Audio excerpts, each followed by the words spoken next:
And the thing is, I do believe there was talk about these things. I believe if we study history, the Confederates were able to shoot pterodactyls, back in the Civil War, and they spread these things out. Anybody can look it up online. Google it They yourself. spread these things out, and this is a historical fact. So, they spread this thing out, and it's got a huge winglet. It was a pterodactyl they shot. So, of course, these things have been around.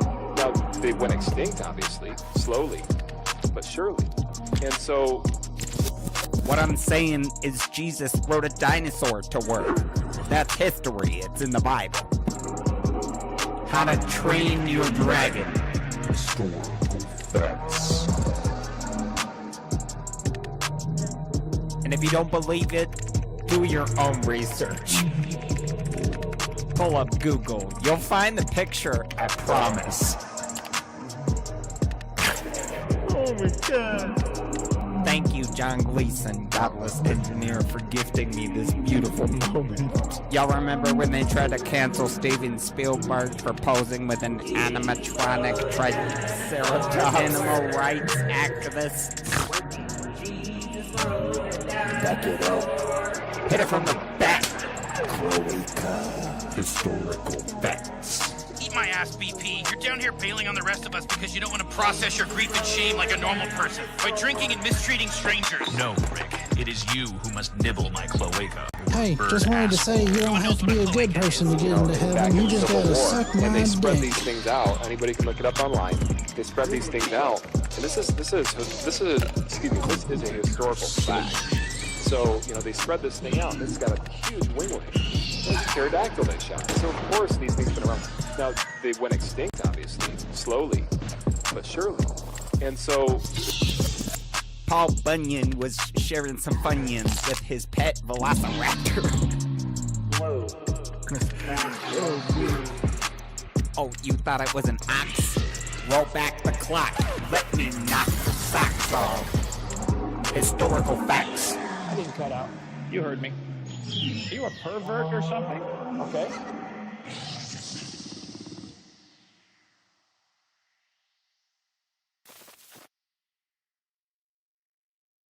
What's up, heathens? How y'all doing? I'm the Godless Engineer, and I critically analyze apologists' claims to give you the best arguments and information so that you can... Oh, fuck me. Can't believe I fucked this up. Let me start again. What's up, heathens? How y'all doing? I'm the Godless Engineer, and I critically analyze apologists' claims to give you the best arguments and information so that you can stand up and use your voice. Tonight, we're going to continue our look into Metatron's claims about the historical Jesus. He thinks that external sources for Jesus' existence are enough to prove that Jesus actually existed in history, but what the actual evidence shows is something completely different. So, if you want to fuck around and find out why the external sources proving that Jesus existed actually don't do that, then please stay tuned.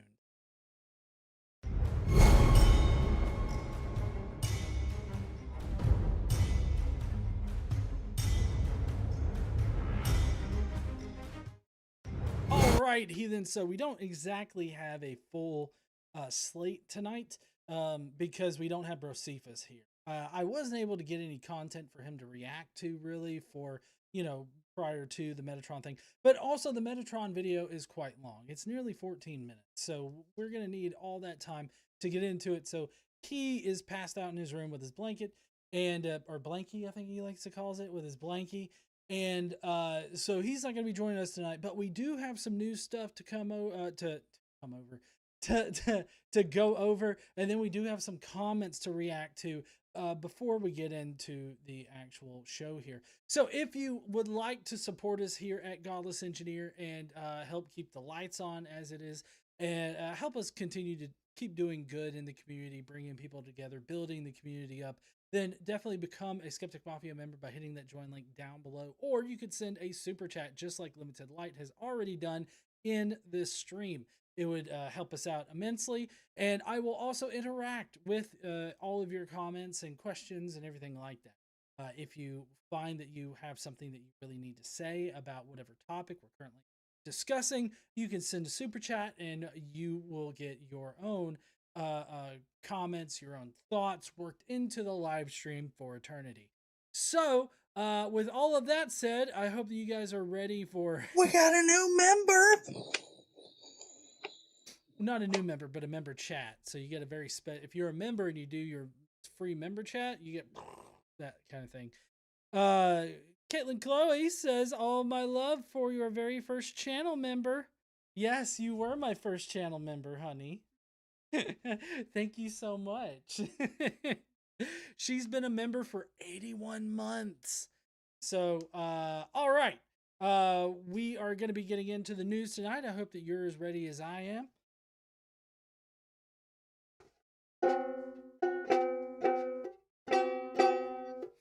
Perfectly out of tune.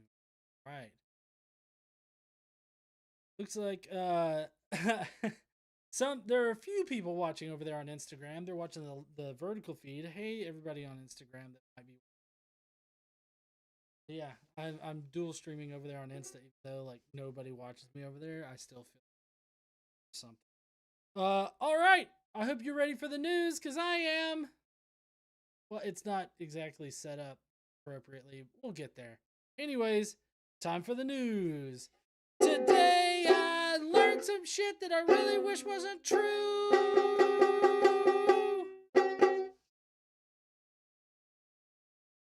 And that is true every single.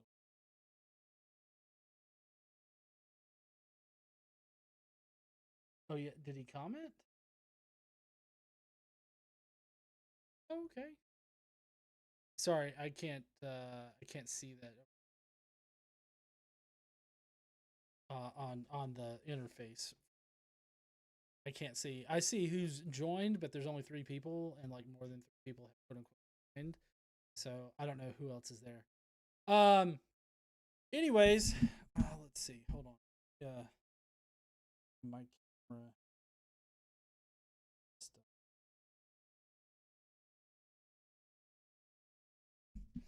How did this get? Seriously.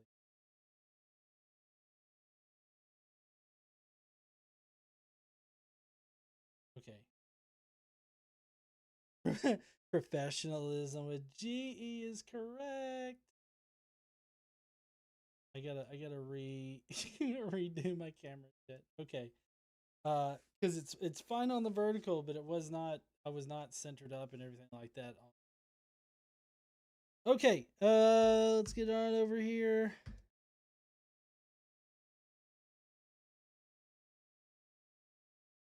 There we go. All right.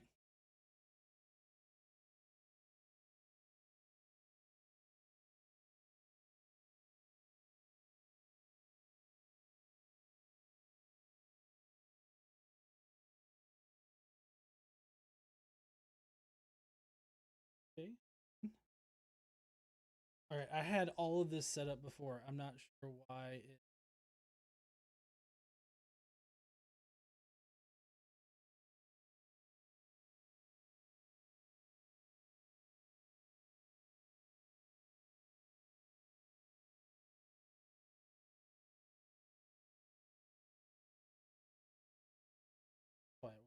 Oh shit. Fuck. That is a scary as fuck face to be assaulted with. Jesus Christ. Okay. Professionalism with GE. All right. So, James Dobson, seen here literally watching a baby be tortured for his own masturbatory enjoyment, was a piece of shit. Just downright piece of shit. He's a horrible person. I'm personally glad, and I'm saying this from a very humanistic perspective, that he's fucking dead. I just wanted to take some time up front here in the stream to actually point out some things that make him a literal piece of shit, worthy of having a pineapple enema given to him by Satan himself. So, first off, Dobson encouraged spanking children as young as 15 months and up to 8 years old with switches or belts, sometimes keeping these objects on display as a reminder of parental authority. He would also, on occasion, actually tell the parents to name those particular instruments of torture so that they could threaten children out in public without raising an eyebrow or having CPS called on them. Just a little fun fact there from this Christian asshole. Next, he repeatedly taught that a parent must break the child's will, especially a strong-willed child, to ensure obedience and subordination. Critics, which it says, like the thing that I got says, critics say this can lead to emotional damage and trauma, but it definitely does lead to those things. And also, if you want your children to hate you, then you do this. If you don't want them to hate you, just use this piece of shit right here as a rule book on what not to do. Dobson also characterized parenting as a battle, a contest between wills, between generations, that parents must always win, equating normal childhood development struggles and emotions with calculated defiance. Basically telling parents that that child is choosing to be bad in order to, like, I guess, gain control of your household. Now, you can discipline children. You can teach children how to and not to act and how to be a civilized little shit. But it doesn't have to include naming your switch Ruth and then, you know, emotionally traumatizing your child out in public right in front of everybody else by telling them, hey, you want to bring Ruth into this conversation? Which basically tells the child, I'll beat the living shit out of you with a stick if you keep on opposing me. That's not the way to treat your child. Parenting moments with G.E. These are going to be tough for me to get through. Dobson also described tears, fears, and crying, even among infants, mind you, as a manipulative attempt to train adults to indulge them. He advised parents to treat a crying infant or toddler as a potential tyrant or manipulator, rather than attending to their emotional needs. Again, you can definitely have your child act appropriately and understand the parent-child dynamic without physically, emotionally, or psychologically abusing and torturing them. I'm going to be repeating that just in case you didn't catch on already. He also taught that failing to discipline and dominate children would cause them to challenge God's authority later, implying that harsh discipline was necessary for spiritual salvation. So basically beat Jesus into them. I don't know if you came from a household like that. If you did, I feel so sorry for you, but this is fucking torture. Like, this is torturing children to believe in Jesus because otherwise you're going to get hurt.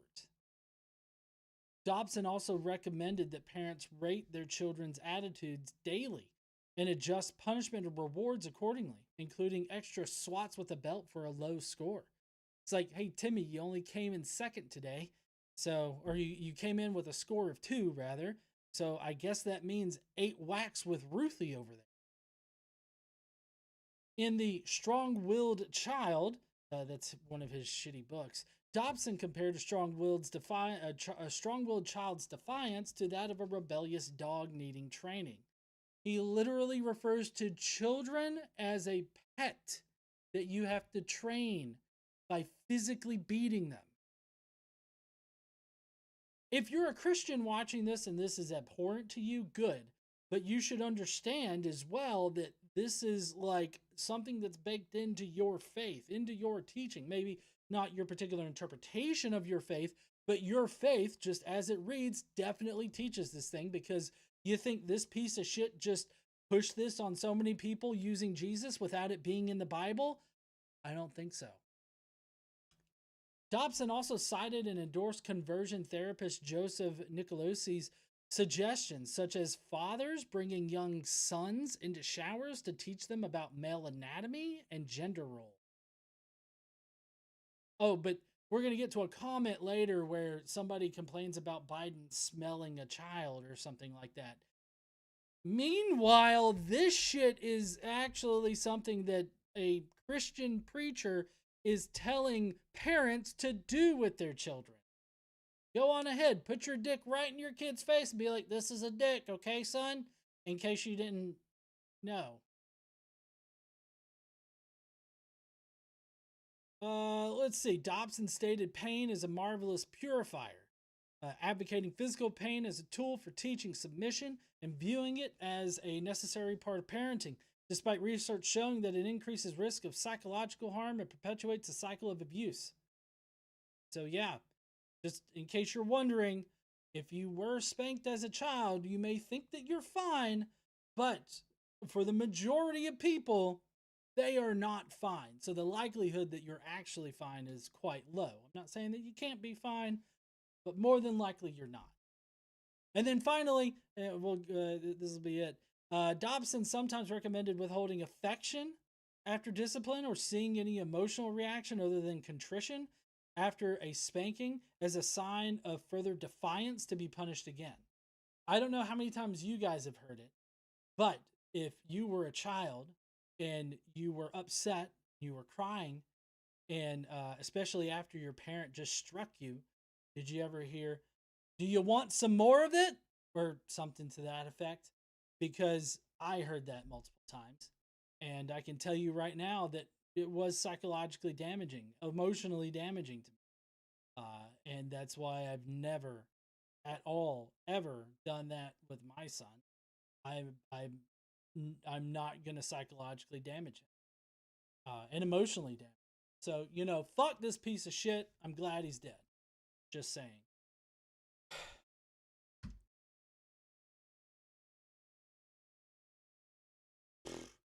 Yeah, look, Ryan, I don't hope that he's eating Yahweh's ass. That's probably what he eats. Just saying. Yeah, I hope that he's getting a pineapple up the ass in hell from Satan himself. Like, I feel like Satan would definitely make room in his schedule, or maybe he says schedule down there. But to do that, I think that Dobson would be like, "Oh, sir, can I please eat more ass today?" If God was like, "I need my ass eaten, Dobson." Anyways, so hold on. I had the wrong one for number 2. We'll preview. All right. So next up on the news, we've got Donald Trump thinks he's a literal king, or at least a dictator in some kind of way. And I have to say, you know what I love about this country?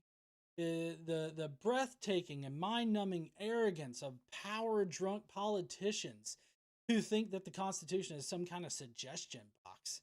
That's not actually what I rather hate that. But I mean, here we have Donald Trump, seen here in this picture, fawning over the destruction of America that he is personally oversaw, and he loves seeing the burning masses of poor people. That's what he's smiling about in that picture. He could have just shit himself. It's either he's smelling the burning, charred remains of poor people, or he shat himself and he feels better now. It's one of the two. It could be both. He saw the burning people and he shat himself, and now he feels great. He's going to go have a Diet Coke and probably shit himself some more. But anyways, Trump was standing in the Oval Office like some kind of Tangerine Palpatine, and telling reporters he has the right to do anything I want to do. I'm the president of the United States. This was in regards with sending in troops to different cities to take over those cities and enforce martial law to cut down on crime rates. Regardless of whether or not crime rates actually exist, he wants to do that. And I say that because of the Washington, D.C. Not that crime rates don't exist or anything like that, but they were at a 30-year low, and there was no need for the National Guard to come in, nor any of the other federalized or federal troops or anything like that to come in and do those things. But he also wants to now target Chicago and New York, I think. And so they definitely have, high crime rates, but there's no need to bring in the fucking troops about it.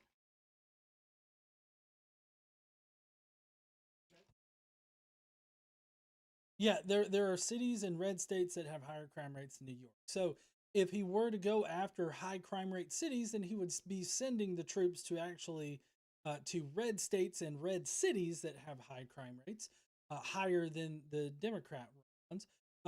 So, I mean, it's obviously not the high crime rates that he cares about. It's obviously being a fucking dictator. So anyways, he can do anything he wants.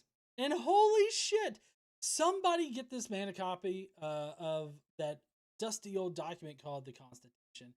You know, that one with all those pesky little restrictions on presidential power that the founding fathers thought might be a little bit important there. Of course, you know, you'd have to pry it from his, like, you know, wrinkly, bruised fucking hand while he's wiping his ass with it, because that's what he's currently doing with the Constitution.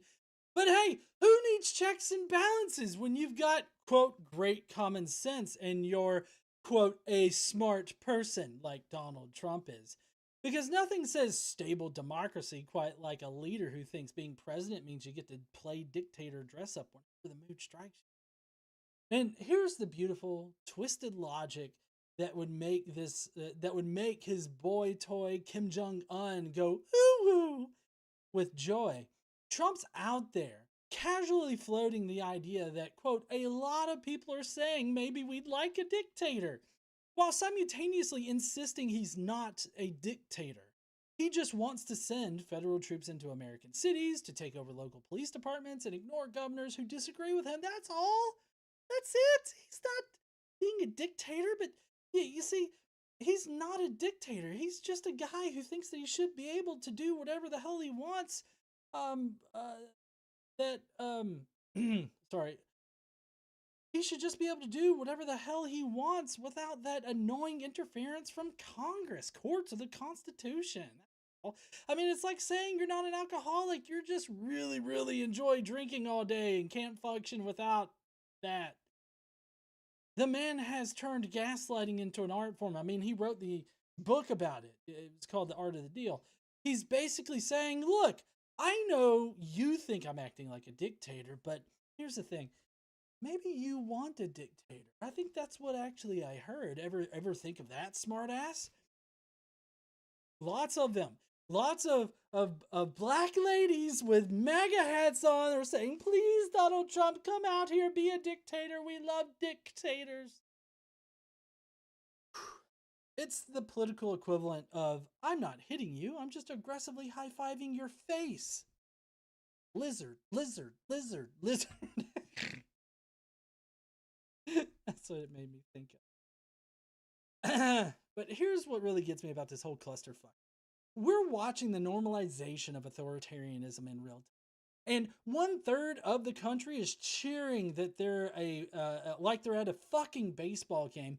Another third of the country is acting like they didn't vote for this, when in reality, that's what they effectively did. And then whoever is left is suffering because 2/3 of the country are fucking dipshits.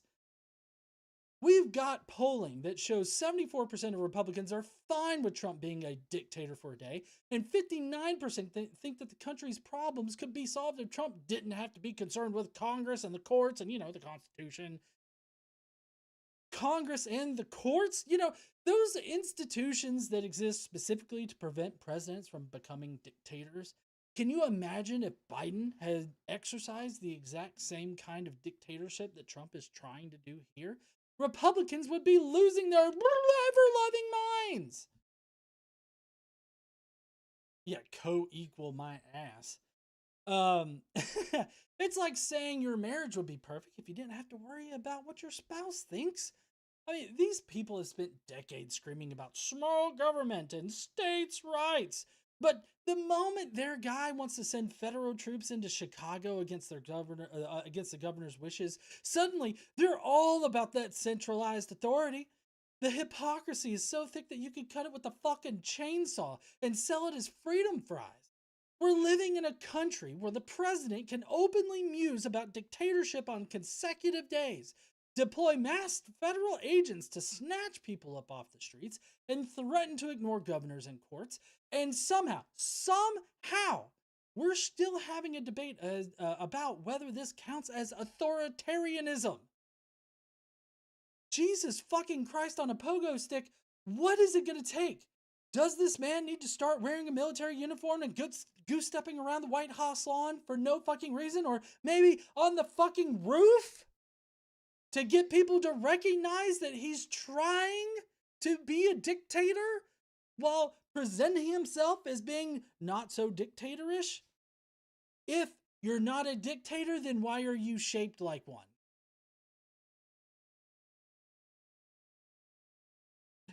If not dictator, why dictatorship? Dumbass. Anyways, that's it for the Tangerine Palpatine or Voldemort or Velveeta Voldemort here. Thinks he's a fucking savior for us all.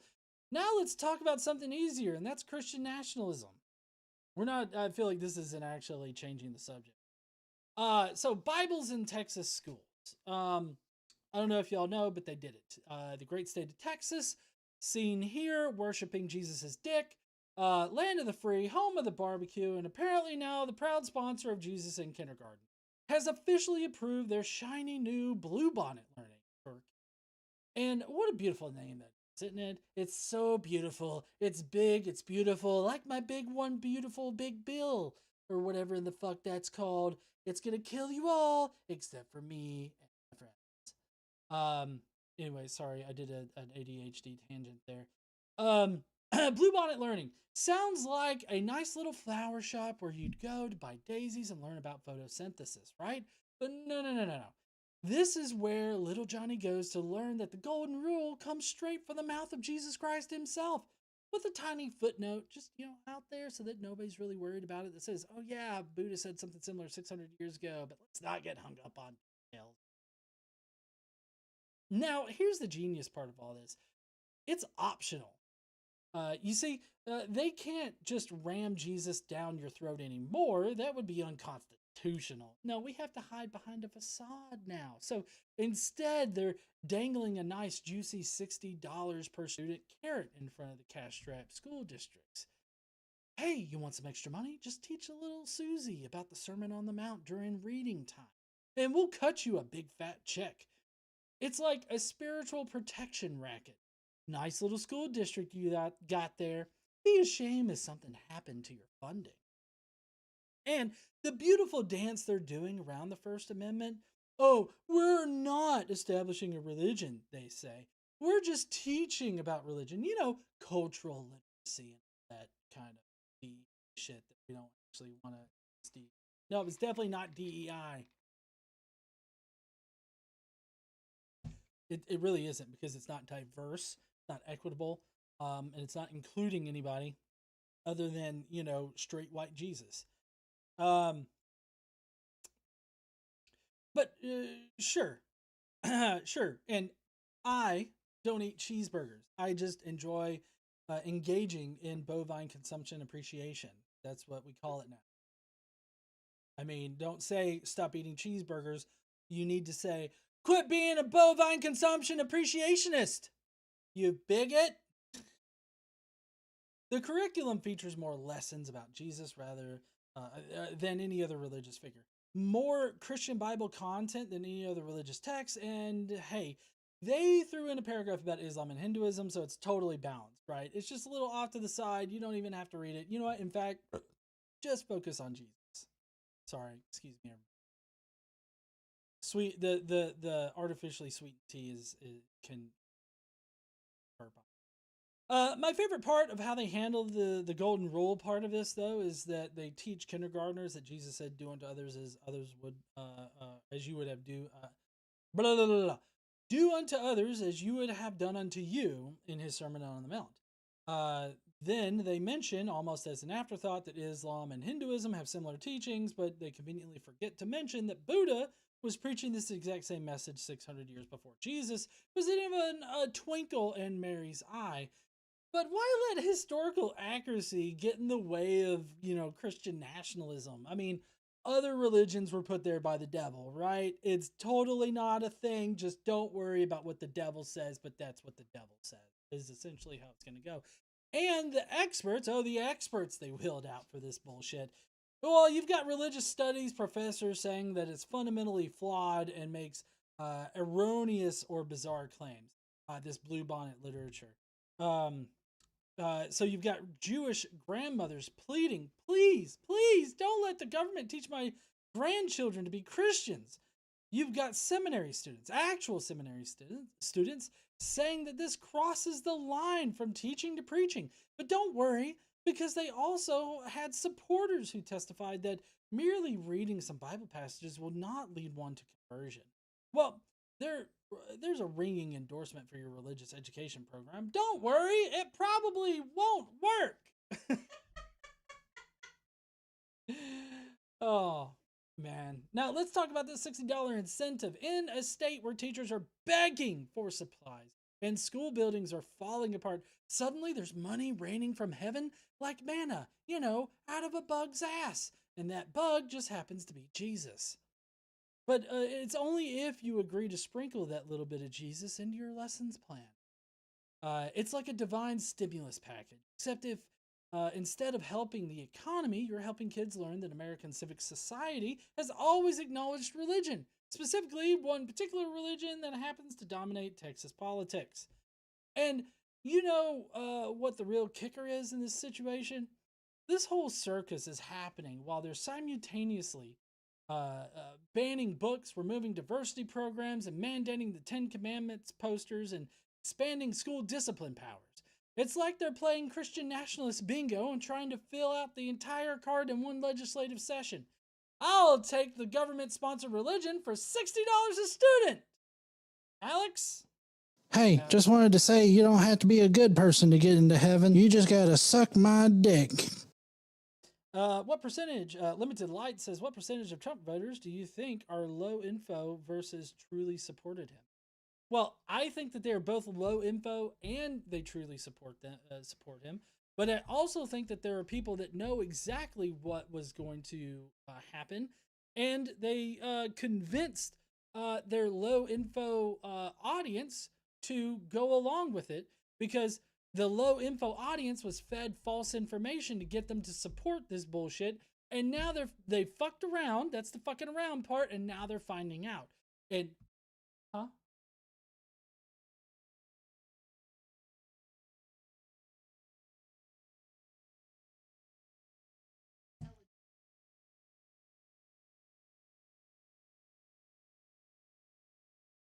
Yeah, there were a number of people that weren't low info that still supported him. They just doubted his ability to do the things that he's talking about.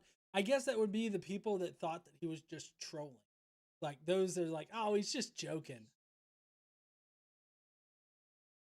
Yeah, totally unreal that people would think that. But, whatever. But here's the irony in this situation. The same politicians who scream about government overreach and parental rights are now using the government power to override parents who don't want their kids getting a daily dose of state-sponsored Christianity. By the way, I have to ask, which version of Christianity are we talking about? Which denomination are we going to teach? We just teaching straight from the Bible? Because that kind of seems like one of those KJV only type Christianity. Not so good for everybody. But the same people who want government out of their lives want government in their children's souls. Or, well, I don't think that they have souls, but metaphorically speaking. It's like watching someone complain about big government while cashing their Social Security check, which happens all the time in Texas and the rest of the fucking South. So there you have it, folks. The great Texas education experiment, where reading, writing, and arithmetic get a holy makeover. Separation of church and state has become separation of church and state. And the only thing more optional than the curriculum is apparently the Constitution itself. And, they wonder why they think people out there think that the system is rigged. And I mean, especially fucking over there in Texas, where they have literally rigged the system through gerrymandering. Yeah, they passed it. Abbott, sorry, I almost said something disparaging of him in very specific professor accolades. But Abbott signed that into law. And so now the entire state of Texas is throwing all of their weight into the red arena. So it's very important. Anybody that's watching that happens to be in Texas, which there might be significant numbers of y'all out there. I don't know now. But anybody out there that's watching that is in Texas, it's very important that you not vote for the people that are wanting to kill you. Don't vote for the unreasonable fuckheads out there that want to take your social safety nets away. Huh? Oh, I know. I'm trying. I was going to eventually. I'm just setting a baseline for it. So don't vote for those unreasonable motherfuckers out there that want to take your social safety nets away.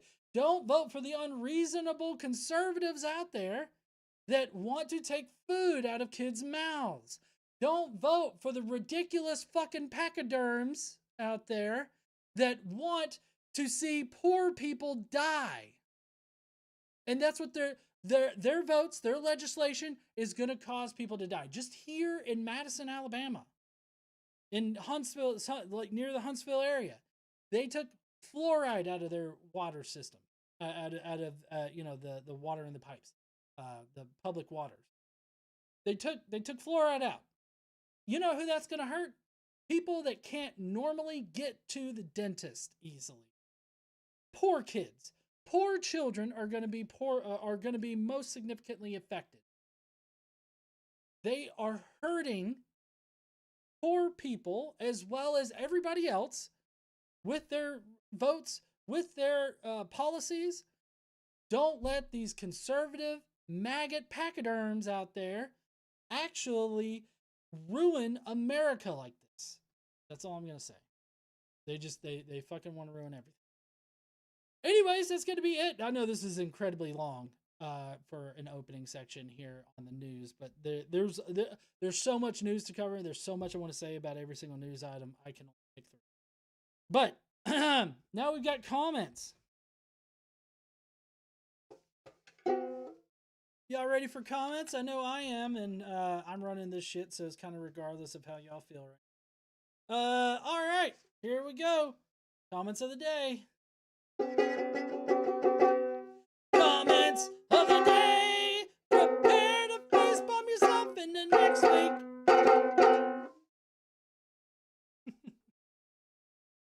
What? For the Bible tells me so. Wuhan! Wuhan says Trump tariffs are now declared unlawful by federal appeals courts. Next step, appeal to Supreme Court. Also, this timeline sucks. Make America Gavin again. I do have to agree. I think that Gavin Newsom has set the new standard. Like, I feel like the way that he interacts with the maggots out there, that should be the standard way for politicians to handle the unreasonable, irrational fucking MAGA conservatives out there. That's how it needs to be done. And I wish that there were more liberals out there that would actually treat them that way. And I feel like when we start seeing more debates go on, I hope they bring Gavin energy. They need to bring Gavin energy because that's the only way that they're going to win. I really hate to say this, okay? I really do. I hate to say that we need to be fighting in the meme trenches, okay? Because that's where Gavin is right now. Gavin Newsom, governor of California, he's fighting deep in the meme trenches, all right? And we need I don't know if y'all know this, but when you get to heaven, your moral actions are not judged. You're only judged for believing in me. Thank you. I'll get to you in 1 second, Holy Space Jerks. But Gavin Newsom is fighting in the meme trenches, and that's where the liberals need to be. We don't need to play the high road. We need to quit sending Schumer letters to fucking people that are just going to wipe their asses with it. I don't know if y'all saw today, but Chuck Schumer, all he did was post on his... You have been blessed by Christ. Now go forth and suck my dong. Chuck Schumer posted on his social media that we need to fire RFK Jr. now. Okay, Grandpa. All right, is that your next strongly worded letter that you're going to send to the Republicans over there in Congress? Like your peers over there? You're just going to write, you need to fire RFK Jr. Why haven't you done it yet? Please fire him now.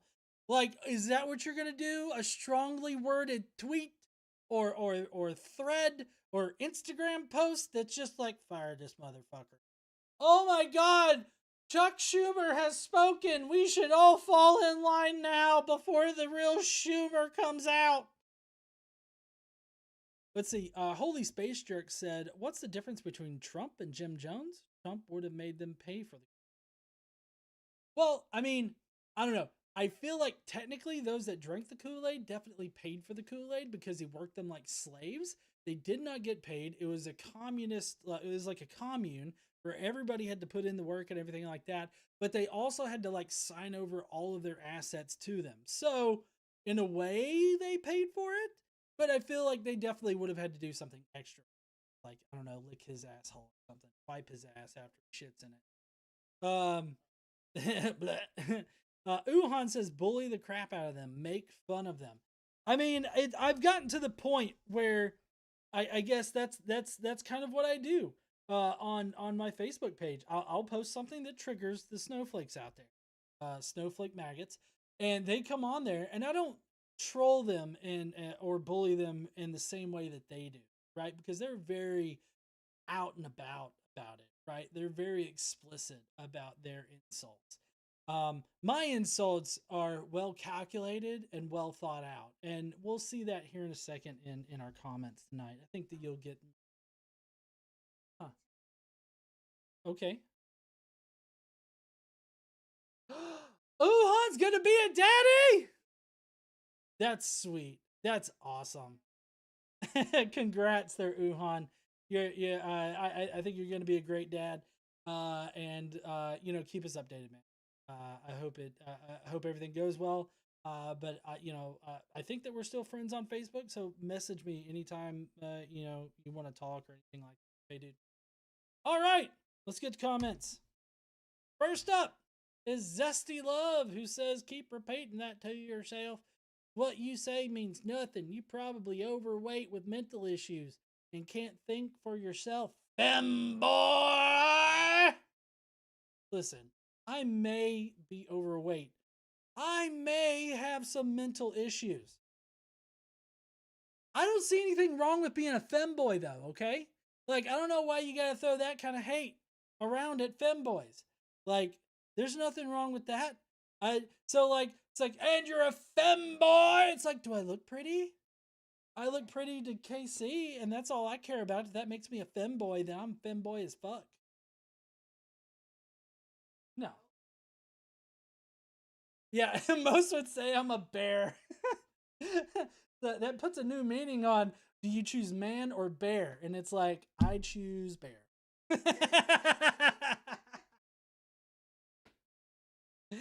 Oh, man. All right.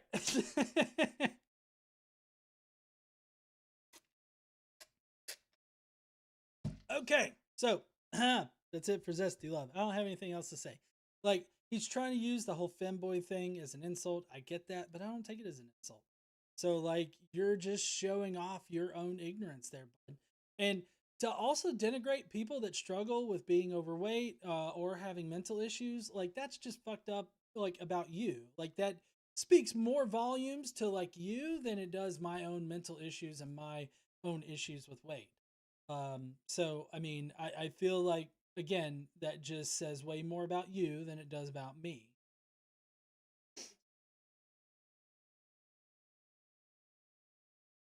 Yeah, yeah. So I jumped into this like live, you know, debate kind of show thing here on YouTube by Breakfast Tacos, I think is the channel name, and people in the chat were just being really bigoted and were transvestigating KC over chat, and yeah, it was rather hilarious because like it's not offensive and it's not like a dig to say somebody's trans. Like I don't think that would matter, and it matters to them though. I think that, but here's the thing. I think it matters to them because I feel like deep down, the people that are really overly sort of concerned about those things, they're the comic dude that's like standing there, the amorphous blob guy that's standing there looking all mad, and he's just got a raging heart on. He's like, damn it. Now I'm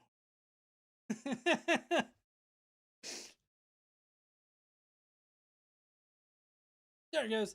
All right, so over on the Facebook page, been pretty active, and I've been getting some pretty interesting interactions with people. This is one search person who left a comment. I can't remember what it was exactly, but he had the libtarded in it. He said, I just told him, you know, take the libtarded out and I'll unhide your comment. And he goes, Trump derangement syndrome libtard.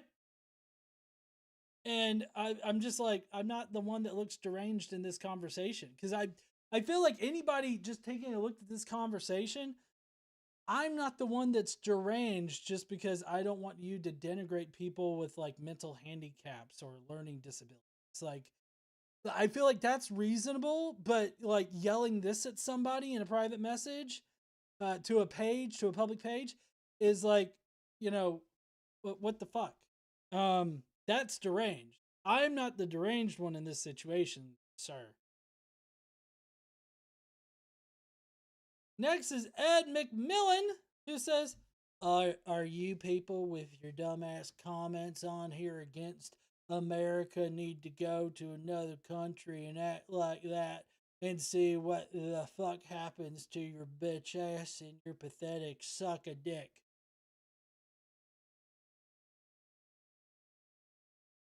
Yeah. But fun fact, I don't know who here has watched the BajaCon interview video, but after we get done asking the second question in that video, I actually cut in a thing where I was on the BajaCon cruise that happens right after the actual conference is over. I'm on it, and we're on the part where we're passing a bunch of houses, and they have flags on poles. It's the American flag. And so I do the whole Lee Greenwald song, like, I'm proud to be an American, something, freedom, freedom, freedom, free. I say freedom, freedom, free, freedom, freedom, freedom. And then I end it with fuck the USA. So I actually have from another country said fuck the USA, and I'm perfectly fine with it. So go get fucked, Ed.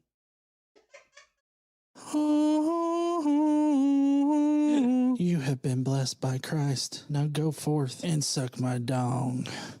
Uhan says these people think about genitalia a lot. Yeah, they do. And they think about like that he would probably, you know, call someone a homophobic slur.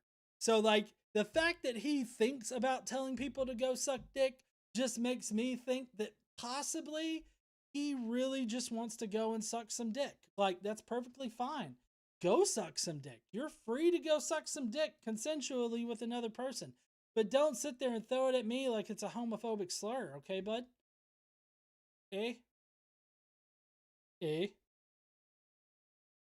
Next comment. So this was an image I posted on Facebook that, just to explain the image for people maybe that can't see. It says, make America great again. That's what Trump supporters see. And then we love pedophiles, obviously. What the rest of the world sees. And Pat Dwyer says, while Biden sniffs children. Okay. Let's weigh these real quick. Sure, Biden sniffing children, being a creepy, cringy grandpa over there, sure. What do we have over here on the Trump side as far as like the creepy shit? Well, Donald Trump actually barged into a Miss Teen USA dressing room to gawk at little teen girls while they changed clothes. That's 1. 2, he raped E. Jean Carroll. 3, Donald Trump has lost 2 defamation lawsuits to E. Jean Carroll. I think it's 2. It's 1 or 2, but he's definitely lost defamation lawsuits because he keeps on saying that he didn't rape her when he was held civilly liable for raping her, right? And then let's see what else. He's most likely one of the top clients on the Epstein files. What else is there? Well, he's been photographed with Jeffrey Epstein hundreds of times, more than probably anybody else out there. He's got a creepy relationship with his daughter, like really kind of weird. So yeah, sure, you have Biden sniffing someone's hair, even if it is a little girl's hair. But then you've got Donald Trump, who's literally a threat to children and women. Just everybody. He's a threat to everybody, but especially women and children. Okay, so like I don't feel like things are like lining up here. They're not weighing out the way that you want there, bud. So I also had a very nice private chat with Pat here too, in which he ended up blocked because, you know, MAGA reasons.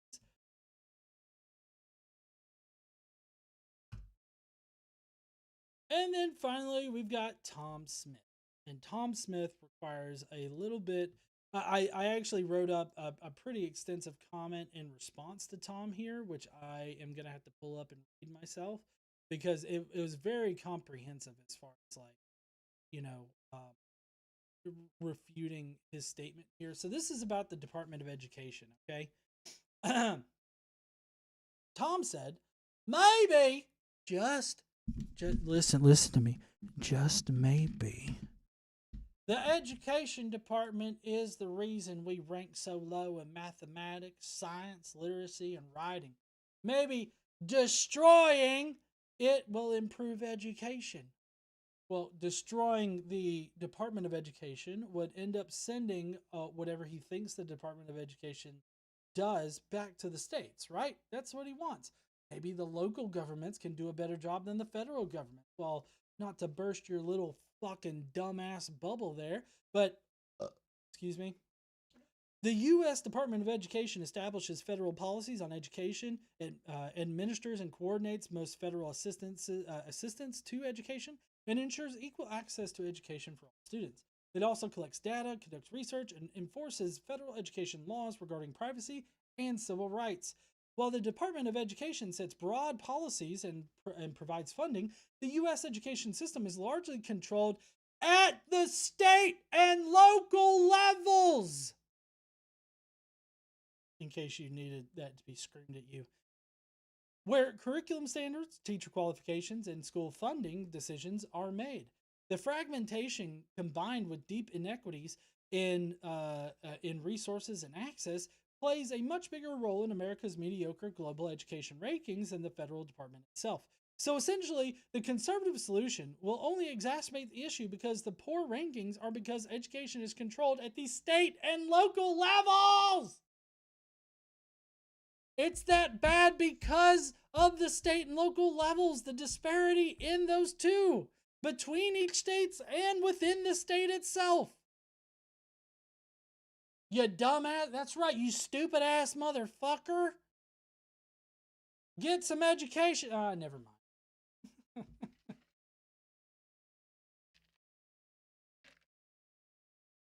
I'm fucking thirsty. My sugar's got. Yep. Ooh, shit.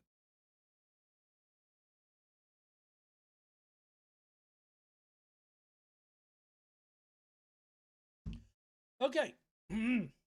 So, I believe that's it. Yes, that is it for all the comments tonight. I appreciate y'all for being here for the comments. Listen to me scream my fucking head off at the screen here. I forgot to get the. Got to get the.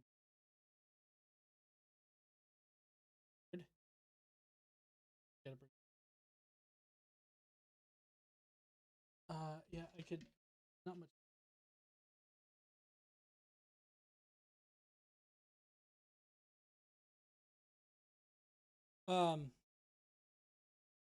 For our approach.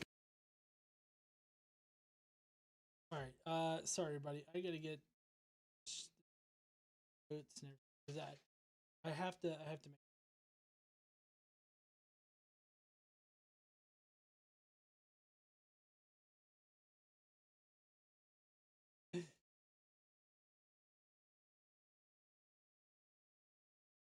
Okay. I love you,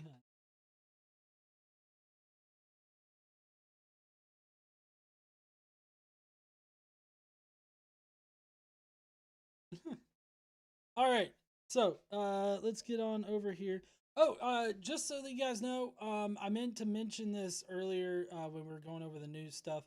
But if you're interested in like very balanced news and everything like that, there's a link to Ground News in my description now. If you want to go down there and check out Ground News, and they try to present a well-balanced view of it. So I know Ground News probably has been pushed by some more conservative-leaning people, but the ground news like site actually does present you with both, you know, or with 3 areas, left, center, and right, for various news stuff. So if you want to get a full like view of what's being talked about on a certain topic, definitely go and check. All right. Yeah. Oh yeah. Sorry, I'm getting an Arnold.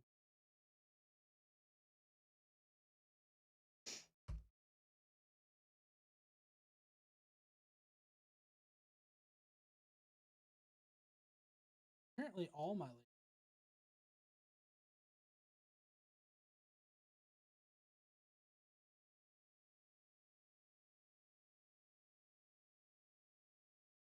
fixing the Instagram. How y'all doing over on Instagram? Oh shit, nobody's watching. Okay, I got it. I'm picking up on what y'all are not putting down. All right, so we are covering Metatron tonight. I can definitely see with the you know, the amount of people watching that nobody's really interested in this, or hardly anybody is. So this is pretty much just for me tonight. I could have just done this video and then been done with it. But, so we're going over Thallus, bar-Serapion, and the Testimonium Flavianum.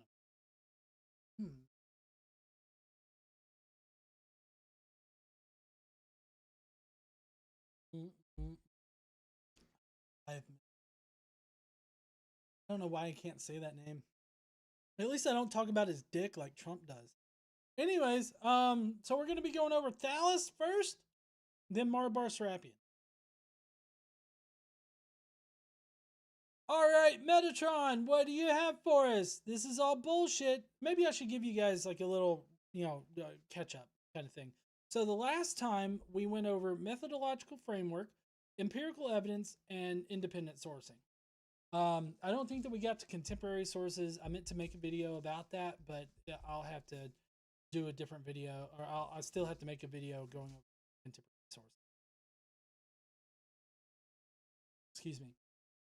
So basically, for Metatron here, basic historical methodology is going to be a red flag. So anybody that considers the independent sources or doing any kind of source criticism, requiring independent sources, requiring contemporaneous sources, anything that can actually be verified to indicate that Jesus actually existed, asking for any of that is a big red flag for him. So he's already setting himself up to not be doing historical research.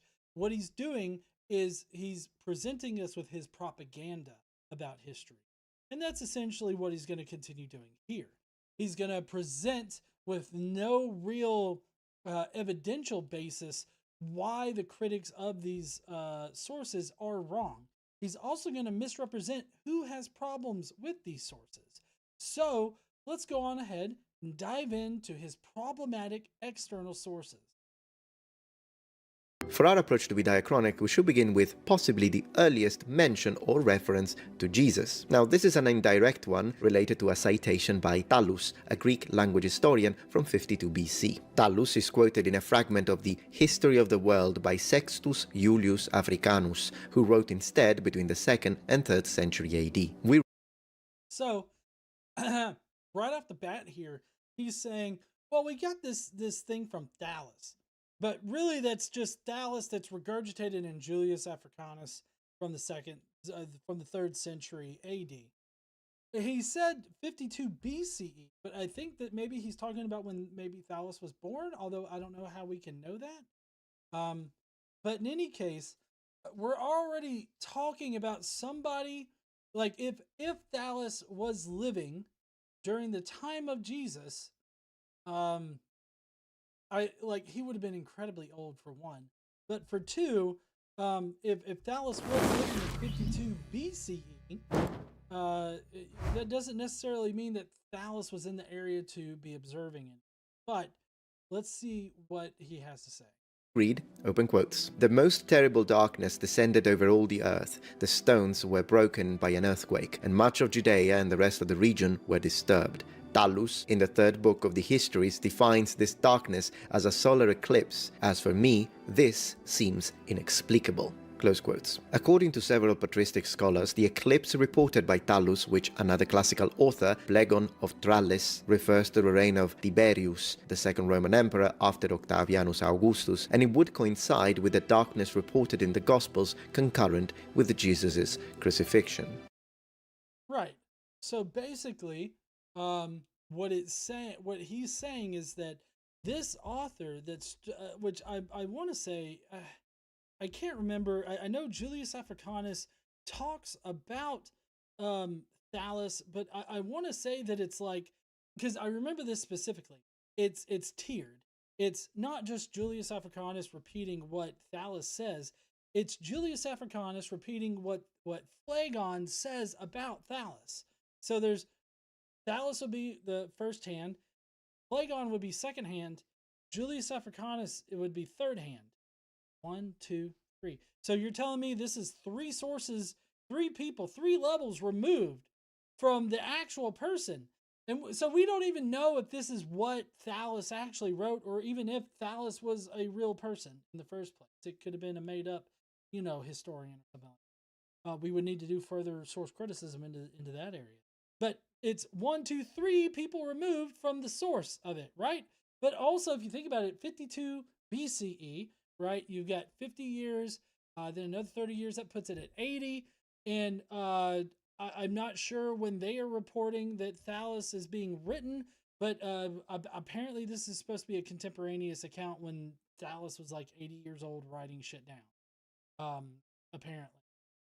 So all of this, though, kind of rests on an understanding that's only communicated by the gospel, which come at least 40 years after Jesus supposedly died. So all of this is dependent upon what's in the Gospels. It's not telling us any kind of new information. So ultimately, this is going to trace back to the Gospels, because we can't tell if it's independent information or if it actually does come from the Gospels, but we do know that it's being reported.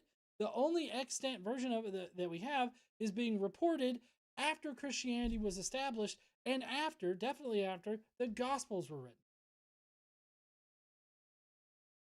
The testimony, however, while being compelling and evocative, is objectively rather fragmentary from a scholarly perspective, and the fact that Thallus speaks of that episode and its manifestation in Judea doesn't necessarily mean he also cites the figure of Jesus, who in any case is missing from the fragment. So we should probably identify this as more of a support of the idea of the historicity of Jesus by indirectly reinforcing the validity of the Gospels through an external mention of an episode that we do find in the Gospel and we're familiar with. Definitely not a strong piece of evidence, but definitely worth a mention. Definitely worth a mention. Okay, so just back on the dating uncertainty here. Just kind of going through my notes on this. My notes have modern scholarship cannot establish when Thallus wrote. While the passage claims he wrote around 52 BC, the evidence suggests his work covers events only up to either 112 or 108 BC, or possibly as late as 49 to 93 AD. If he mentioned the darkness at all, it would have been more likely to have been written in the 2nd century CE, making it a derivative of existing Christian traditions rather than independent confirmation. Problems with Julius Africanus. And then there's problems with the Julius Africanus citation. The passage relies on Julius Africanus writing in the 221 CE, introduces multiple. Let's see, methodological issues. Africanus was a Christian chronographer, not an objective historian. His work was explicitly apologetic. Aimed at harmonizing biblical chronology with classical sources, this introduces obvious bias in how he interpreted and presented material from earlier sources. Africanus never states that Thallus mentioned Jesus. The connection between Thallus's eclipse report and Jesus' crucifixion appears to be Africanus's own interpretive addition, not something found in Thallus's original text. It's astronomically implausible. The passage briefly mentions that the eclipse explanation is inexplicable, but it fails to address the fundamental astronomical impossibility of the claim. Let's see, there's the eclipse timing. Solar eclipses occur during new moons, but the crucifixion allegedly happened during Passover, which occurs at a full moon. This makes a solar eclipse physically impossible at the proposed time. The gospel accounts describe 3 hours of darkness, but solar eclipses of totality only last minutes, not hours. There are geographic issues. No solar eclipse visible from Jerusalem occurred in the relevant time period between 23 and 43 CE. The closest eclipses were earlier and later, or occurred hundreds of miles away from Jerusalem. Let's see, there's circular reasoning that Metatron uses in this. The passage assumes that the gospel darkness accounts are historically reliable, then treats Thallus as an external confirmation of the same accounts. This creates a circular validation where Christian sources are used to validate Christian sources. Specifically, the same Christian sources. The claim that external mentions support the Gospels ignores that we have no reliable evidence that Thallus mentioned Jesus at all. The entire argument depends on Julius Africanus' 3rd century interpretation. There's also a false dichotomy in this. The passage presents only two options. Thallus confirms the Gospel account or provides a naturalistic explanation. It ignores the more likely possibility that Thallus never mentioned the crucifixion darkness at all. The passage presents this section significantly misrepresents the current state of scholarship. The critical consensus on this, leading historical Jesus scholars, including those who accept Jesus' historicity, do not consider Thallus reliable evidence. Bart Ehrman and Richard Carrier, despite both of them disagreeing with each other on the entire question of Jesus' historicity, and other specialists recognize the severe problems with the source. The text transmission is highly problematic for us.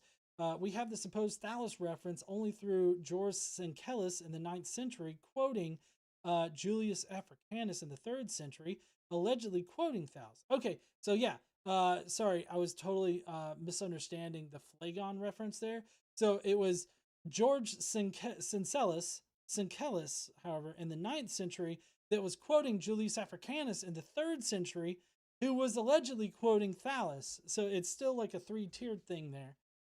This creates a chain of transmission spanning 800 plus years with multiple opportunities for error, interpolation, and misattribution.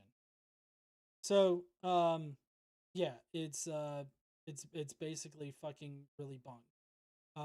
There's no reason to actually consider this to be good evidence for Jesus' existence. All right, now let's move on to bar-Serapion. The testimony of the Stoic philosopher of Syrian origin bar-Serapion, dated by some mythicists to the 2nd century, but more correctly probably dating to 73 AD, is... I have to correct them immediately here. No, that's not what mythicists date bar-Serapion. That's what the consensus of New Testament scholars date bar-Serapion. It's not just mythicists, it's historicists too. So he's already presenting this sort of poisoning the well sort of argument here, where he's straw manning the opposition to bar-Serapion's dating of 73 AD to only be mythicists, when in actuality, it's most New Testament scholars or apologists, whatever. My point is that even the apologists agree that bar-Serapion dates too late to be used as evidence for Jesus. I guess it just hasn't made it across his desk because he's still opening letters from 1982. Or, well, I guess maybe 70 situation. You'll see why. Yeah, okay. What else has he got for?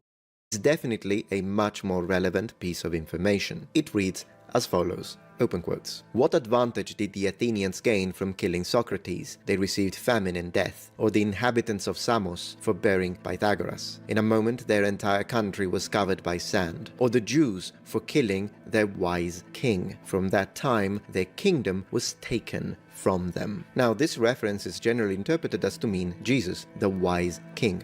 but is it him? Well, there are two reasons as to why this could very well be the case. Now, the first one is something that anyone who is familiar with the Gospels probably immediately thought, which is the idea of what was written on top of the cross of Jesus as reported in the Gospels. So, right, as reported in the Gospels. Well, this should be a giant red flag. I know he thinks that like the red flag is asking for like independent sources and contemporaneous sources. But like the real red flag here is the fact that it's like, oh look, here's this thing that's written on top of Jesus' cross in the Gospels. And then we're gonna tie this to Mara bar-Serapion. So there's no it means that Mara confirms the Gospels. It in no way did Mara pull it from the Gospels, even though Mara bar-Serapion's dated to like the 3rd century. Well, I mean, he thinks it's the 1st century, so but I mean that's just false information. in which is Jesus of Nazareth, King of the Jews. In Latin, Jesus Nazarenus Rex Judaeorum. This would be a strong correlation with the Gospels, but of course, if you don't want to take the Gospels into account, then there is something else, and that is much stronger from a secular standpoint: the word wise. You see, the adjective wise has been used by ancient non-Christian sources to describe him on multiple occasions, not just here, as some mythicists falsely claim. No. That's not mythicists that are claiming this. Yet again, he's misrepresenting and playing a genetic fallacy, or maybe a poisoning the well, probably both of them at the same time. This isn't just mythicists that are saying this. This is the consensus of New Testament scholars, is what it is. So like when he says these things are mythicist takes, they're not. They're New Testament scholar takes. It's just that these New Testament scholars are not as conservative as he is. Some cases this could be done on purpose, but oftentimes I think it's because people just repeat what someone else says, but don't actually spend time in the sources. I will, of course, demonstrate this with actual textual parallelism on section 5, so the next section. However, as it has often been pointed out, we should also spend a couple of words to try and decipher what it actually means when the author says their kingdom was taken from them as a result of killing the wise king. You see, this is where it's going to get into some really kind of crazy shit. So I wanted to go over my notes real quick about the dating, because there was a lot of good stuff that I missed in just my regurgitation of it. So the dating is highly contested and increasingly is rejected by specialists. So that's his early dating, the 73 AD. So right now, New Testament scholarship is trending towards a later dating. Recent Syriac scholarship has moved significantly away from the 1st century dating. Pieter W. van der Horst advocates dating the letter to the 3rd or 4th century, while Kathleen McVeigh argues that it was written by a Christian writer of the 4th century. Sebastian Brock notes that the early date and the pagan authorship of the letter have been convincingly challenged.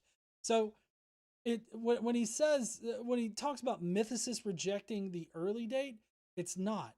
You see, there's a wide range of experts in these fields that are rejecting the earlier date.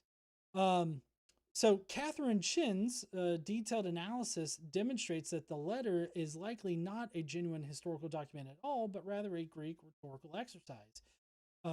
Crea elaboration. This would place it in a pedagogical context rather than representing authentic 1st century testimony. And then the letter is preserved only in a 6th or 7th century manuscript, making claims about 1st century composition highly speculative. If authentic from the 73 CE, it would be the oldest known work of Syriac literature, an extraordinary claim that lacks any kind of supporting evidence.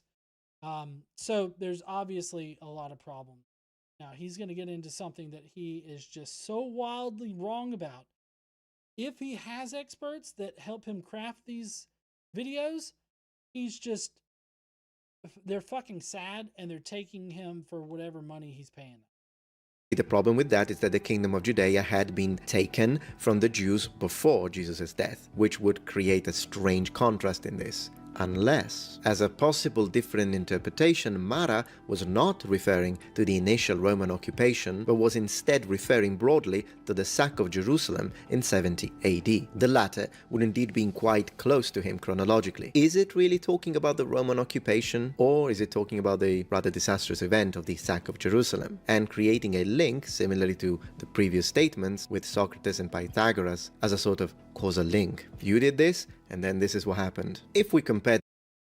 So this is rather intriguing here, because what he's trying to suggest, because if we take Mara bar-Serapion at his word, you know, if he was talking about them losing their kingdom instead of this not magical, but this reinterpretation of what he means, which essentially that's what Metatron has done here.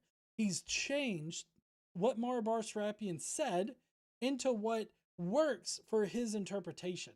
That's not how genuine investigation into these sources should go. You should not change what your evidence is actually saying to work it into your preferred theory. That's not how anything works. At least that's not how it should work. So just so that everybody's aware that this section that we're going through right now has fundamental chronological problems that plenty of scholars out there outside of mythicism have identified. So the Jewish diaspora, which is what losing the kingdom, like the Jews losing their kingdom, means, it's talking about the Jewish diaspora. It pre-existed all of this by hundreds of years. So he's claiming that the Jewish dispersion resulted from the killing of the wise king is historically inaccurate. Significant Jewish diaspora communities existed for centuries before 70 CE. The Roman rule began in 63 BCE under Pompey, and substantial Jewish populations lived throughout the Mediterranean world well before any purported crucifixion of Jesus. Now, I get that he's changing what Mara bar-Serapion said, but in order to fit his hypothesis, but again, that's not how shit should work. Let's see, just going through my notes here. The statement, from that time their kingdom was taken from them, is chronologically impossible if referring to Jesus' crucifixion around 30 to 33 CE. The Jewish kingdom had already been abolished by Pompey in 63 BCE, like we had already said. Ken Olson notes this confusion. The letter implies that the Jewish diaspora began with the Jewish war and that the kingdom of Judea had been abolished, which didn't happen until after Herod Agrippa's the second's death in 100 CE. So the author of Mara bar-Serapion, their perspective on connecting Jesus' death with Jerusalem's destruction, or sorry, that's Metatron that I'm talking about. The Metatron's perspective on connecting Jesus' death with Jerusalem's destruction reflects a post-Constantinian Christian theology, not first century understanding. This theological connection only came into currency in the post-Constantinian period. And so he's got this whole wise king thing that he's going to go through, so that's the next thing on my list. The other events and the level of catastrophic repercussion, which seems to be the theme intended by the author, the latter does appear to fit more neatly, but this of course is only speculative. The first undeniable reference... Okay, so now that we're already on to that, I gotta check my sugar again.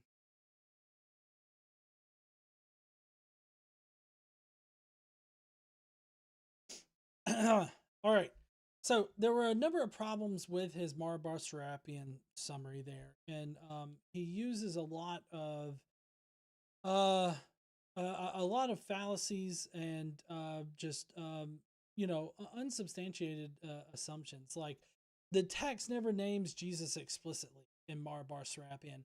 Other Jewish figures could qualify as wise kings, and the vague language used in Mara bar-Serapion makes definitive identification near impossible. Definitely.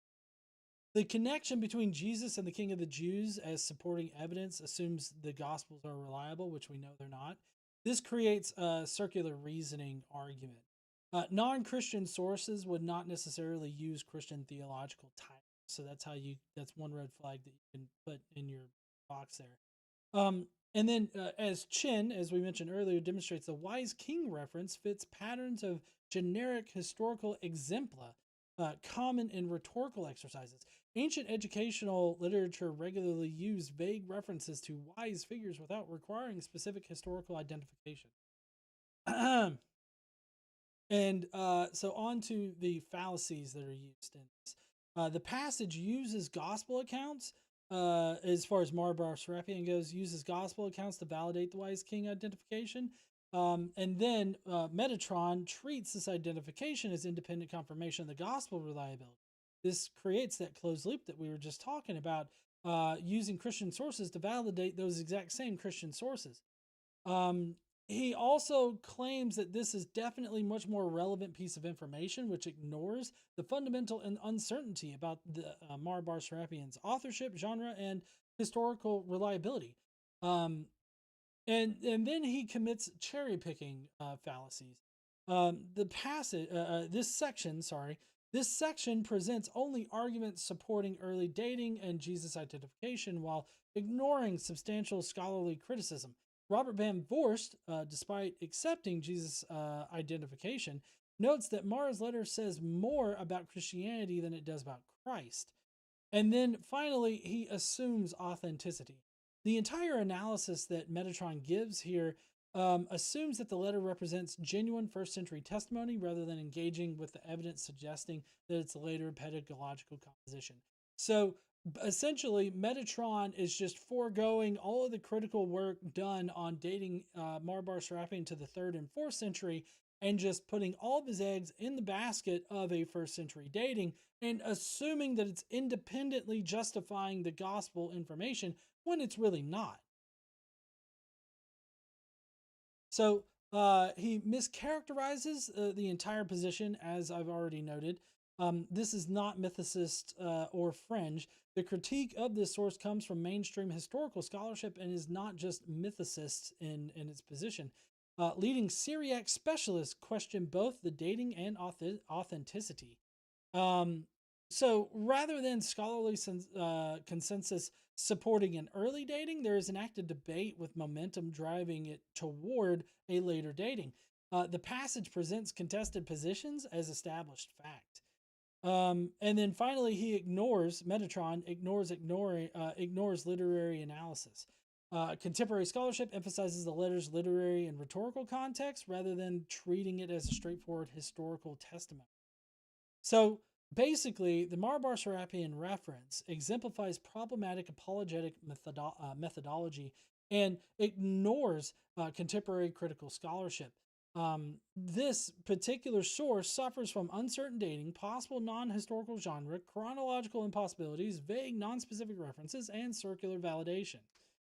So it's basically 0 for 2 so far as providing evidence that Jesus existed historically. Now to the really big one here, and that's the Testimonium Flavianum. He's got a lot to say about it, and we're going to try to get through it as quick as we can. Outside the Gospel referring to the figure of Jesus is in Jewish Antiquities, specifically Jewish Antiquities 1863-64, known among church history scholars as the Testimonium Flavianum. Josephus, a Jewish historian writing around 93-94 AD, mentions Jesus in 2 passages in his Antiquities of the Jews. One passage, known as the Testimonium Flavianum, has been partially interpolated by later Christian scribes, but many scholars believe that it contains an authentic core describing Jesus as a teacher who was crucified under Pilate, in Latin Pontius Pilatus. The most common translation of the passage reads as follows, open quotes, "At this time there was Jesus, a wise man, if indeed one should call him a man, for he was a doer of extraordinary deeds, a teacher of men, who received the truth with pleasure, and he attracted many Jews and many of the Greeks also. This was the Christ. And when Pilate, upon the accusation of the principal men among us, punished him by crucifixion, those who had first loved him did not cease, for he appeared to them on the 3rd day, living again, the divine prophets having foretold these and thousands of other wonders concerning him. And even now the tribe of Christians named after him has not died out." First, Note that I stressed in red the words wise, for obvious reasons, but also the word accusation. Now we will come back to what the word accusation actually means from a Roman legal standpoint, as that will give massive credibility to a passage that is often attacked by mythicists. That is not just mythicists. Again, he keeps representing these things as like mythicist attacks and anything. The only thing in the minimal mythicist hypothesis that is strictly mythicist leaning, or is Hey, just wanted to say you don't have to be a good person to get into heaven. You just gotta suck my dick. Limited Light asked, does he also think Noah and David were real? He probably thinks David was real. I don't know about Noah, but possibly. But he keeps pegging all of this as being like mythicist. The only thing that is super specific to mythicism that's not derived from the wider mainstream New Testament scholarly consensus is the stuff that's very specific to Christian origins and how it would have started without a physical Jesus existing. So like that's the new part that mythicists bring. Everything else is already established by mainstream New Testament scholarship. All right. There might be one or two things that might be either debated or in the minority. But for the most part, what we're talking about here, especially when we're looking at these external sources, they're all going to be mainstream New Testament scholarship consensus. So just to put that in perspective there, he's playing a genetic fallacy, a straw man, and a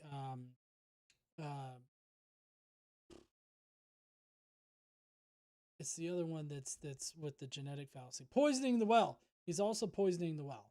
Because they haven't studied Roman law. Now this about the accusation is something you may have heard before, so keep watching in order to get a proper, correct interpretation. So the Notice how he presents his position as the proper and correct one.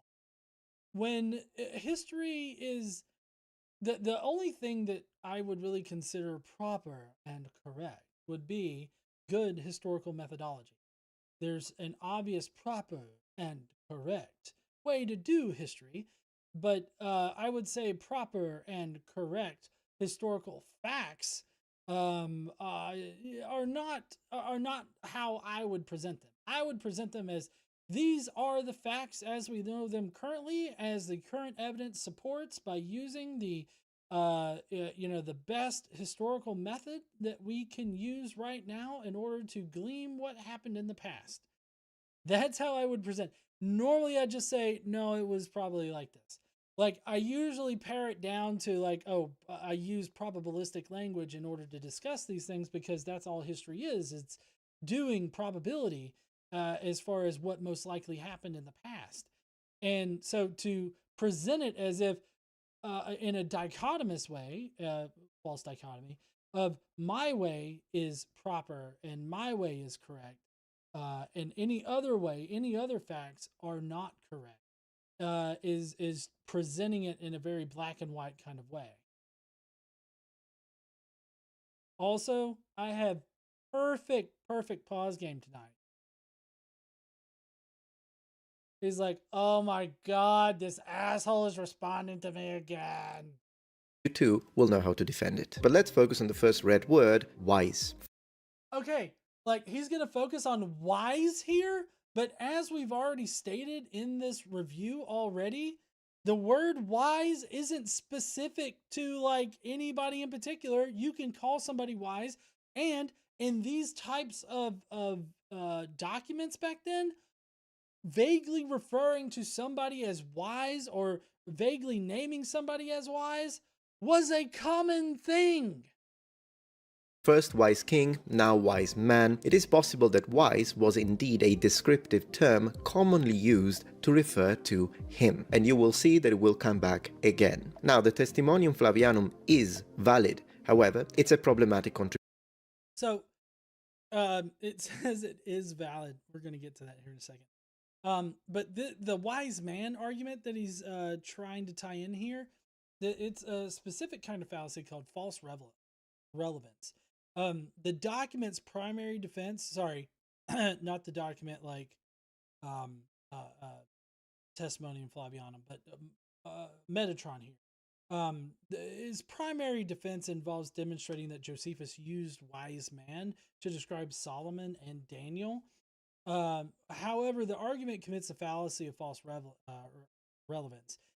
The fact that Josephus employed this terminology elsewhere does not authenticate the Testimonium Flavianum. So we're going to get into that here in a minute. And that is because manuscript copies of Jewish antiquities are all from the 11th century or later, and it's practically certain that they underwent interpolation by Christian copyists. In simple terms, Christian monks added Christian concepts into the original core, and these Josephus did not write. Logically, even though this unfortunately takes away from the power and historical weight of this testimony, a solution would be to identify and remove those interpolated sections in order to return the passage to its unaltered origins, rectifying its full validity. But how can we do that? Now, there are several phrases that could be considered to be incriminated. The sentence, if indeed one should call him a man, this was the Christ, the reference to the resurrection. These are evidently the results of Christian thought, and a non-Christian Jew, like Josephus, wouldn't say these things. Yeah, he definitely wouldn't have said it because he considered Vespasian to be the Christ. So yeah, he wouldn't have ever referred to him in any kind of way as being the Christ. Just as a matter of deductive logic. Now, because of these obviously apocryphal elements, for a long time a current of scholars claimed that the Testimonium Flavianum was a forgery in its entirety, inserted into Jewish antiquities with the intent to strengthen the historicity of Jesus' figure. Now, this is an overreaction, and there is no academic justification whatsoever for such a categorical rejection. Also, no, there's several reasons for it. And just because he said that, okay, what I want to do, let's see.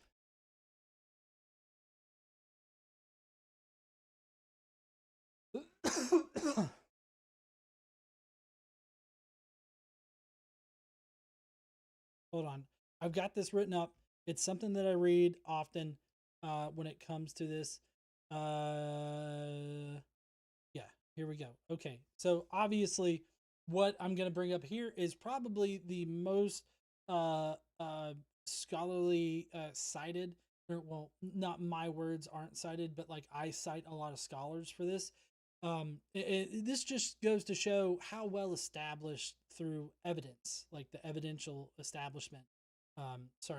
It's established through evidence that this is not anything that Josephus would write, and it was most likely inserted by a much later Christian. So the first person I want to bring up is Alice Wheely. All these people are going to be people that he's going to respond to. Okay, so this is incredibly relevant. Alice Wheely has done an investigation on the Testimonium Flavianum and has been able to trace it through a chain of custody analysis. The current version that we have is the only version that existed, because there's a Syriac version and an Arabic version of the Testimonium that seems to have an interpolated or maybe a non-interpolated version. Well, those versions only ever trace back to Eusebius. So the only version that we have of the Testimonium Flavianum can only be traced as far back as Eusebius goes. So now that's Alice Wheely. And that's where we're going to pick up in my script here. So as I already talked about with Alice Wheely's work, the original Testimonium was probably the one with all the very non-Jewish things in it. This already makes it highly unlikely that Josephus would have written it.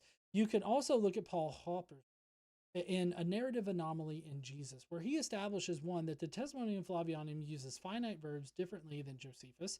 Two, the Testimonium Flavianum uses oblique and passive language to insert Pilate into its story, which is contradictory to how Josephus does it when he mentions Pilate. Three, the TF, the Testimonium, has a completely different time organization than the surrounding passages. And four, the Testimonium seems to be absent of any plot, which is completely different from the surrounding text. And then five, the Testimonium would only make sense to much later Christians. G.J. Goldberg has established a link to the testimony between the Testimonium and Luke's Emmaus Road story.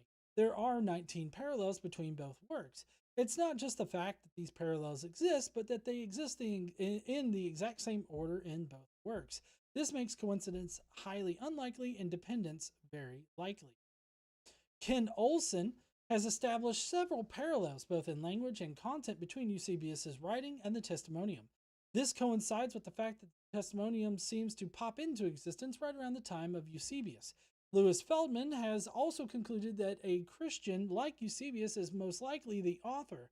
Phrases such as wise man, as we've noted here, worker of amazing deeds, teacher of human beings, and Christian tribe are used by Eusebius to describe Jesus and are unused by Josephus outside of the Testimonium. Additionally, the Testimonium fails to explain what it means to be a Christian, which is uncharacteristic of Josephus, considering he does that for all other sects that he mentions. One common way you can test for interpolation is to take the interpolated text out of the work and see how the surrounding text flows together. If they flow seamlessly together, it may have been interpolated. This is the case for the Testimonium. The preceding paragraph flows seamlessly into the paragraph after the Testimonium. Finally, as stated before, the Testimonium seems to pop into existence between the 3rd and 4th centuries. Origen had ample reason to mention this passage in Josephus because Origen regularly quoted Josephus.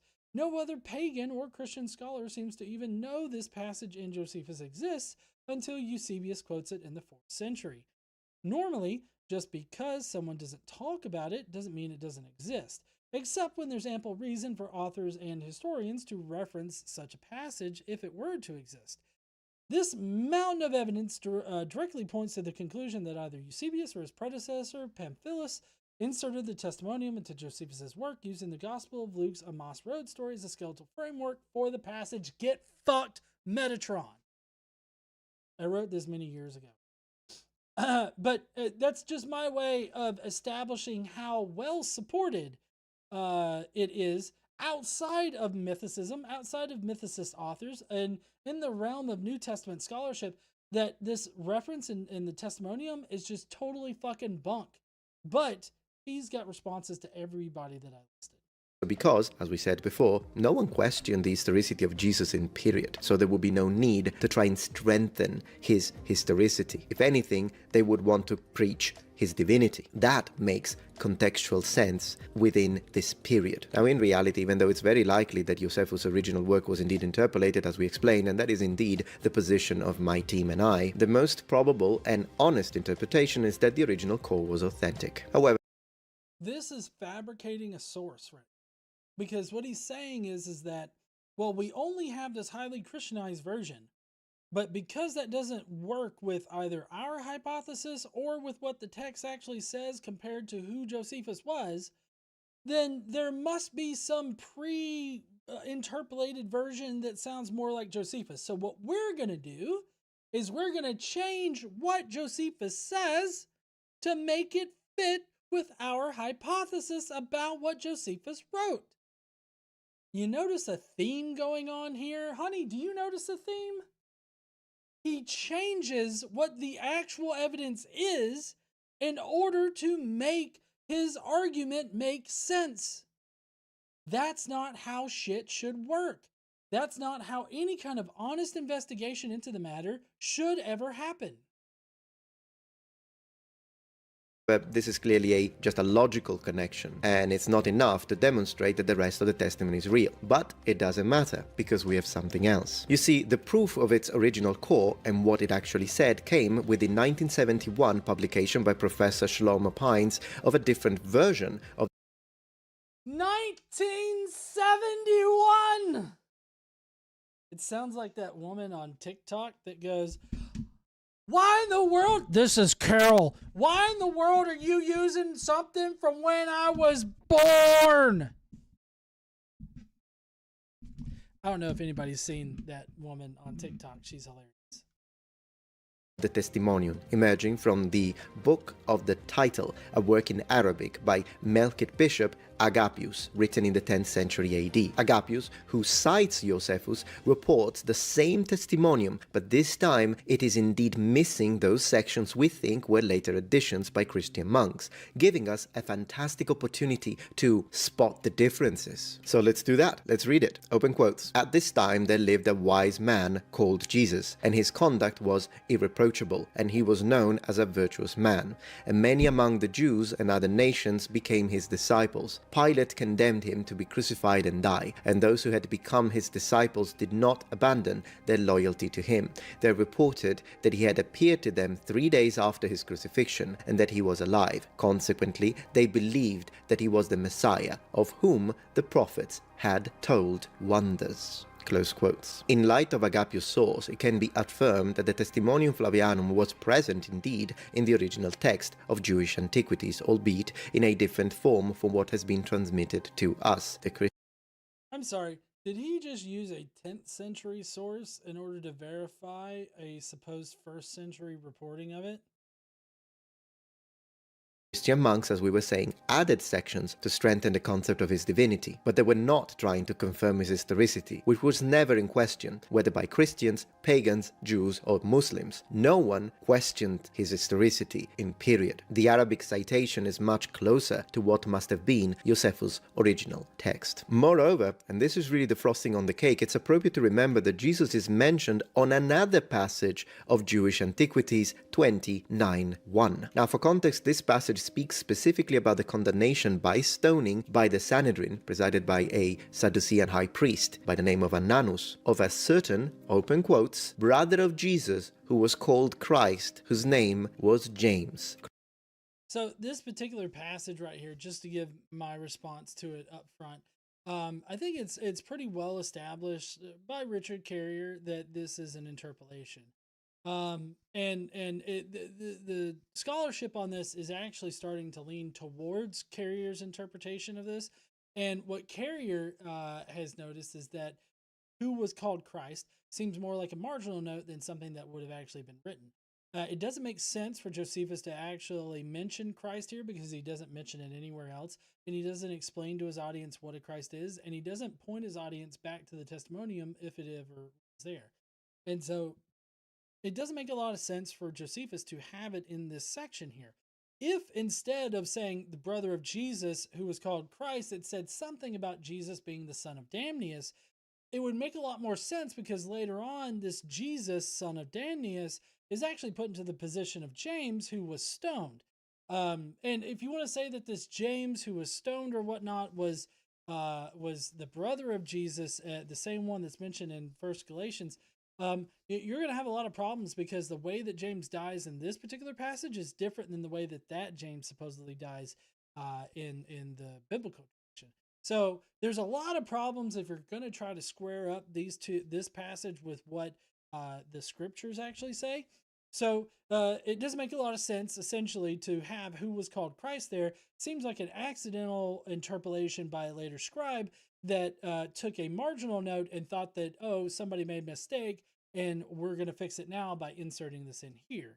So it seems more like a scribal error rather than, some kind of malicious interpolation. Again, you can look into the literature on this. You're going to find no convincing refutation of Richard Carrier.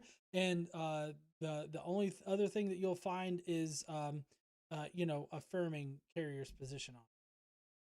Close quotes. Clearly, James the Just. The presence of explicit references to Jesus in Jewish antiquities is very important for the study of the historicity of Jesus, as it demonstrates that according to a non-Christian historian who lived in a time very close to the narrated events, Jesus was not a fictional character, but a real historical person. Now, against this, the scholar Alice Wheely is often quoted as the one who demonstrated that there was no prior version of the Testimonium Flavianum, so the one originating in the Arabic text, and supposedly she did this with a deep, careful analysis. But was it careful? how about we review it? Now, to be clear, she doesn't deny that the Arabic and Syriac versions exist. She does say they do, but she denies their authorships in connection with Josephus. She says instead that they were written by Eusebius of Caesarea. Now, this is ultimately incorrect, as I'll demonstrate in a second. But before I do that, I would like to finish fleshing out the point of disagreement before taking it down. Another person who is often mentioned.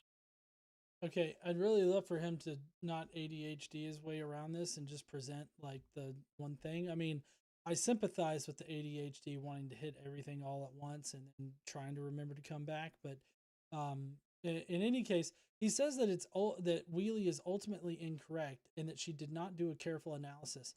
I'm very interested to see how he backs this up. I would love for him to show how Wheelie is flawed. But as it stands, Wheelie is actually seen as definitive proof in the scholarly context that Eusebius's version is the only version that we've ever had.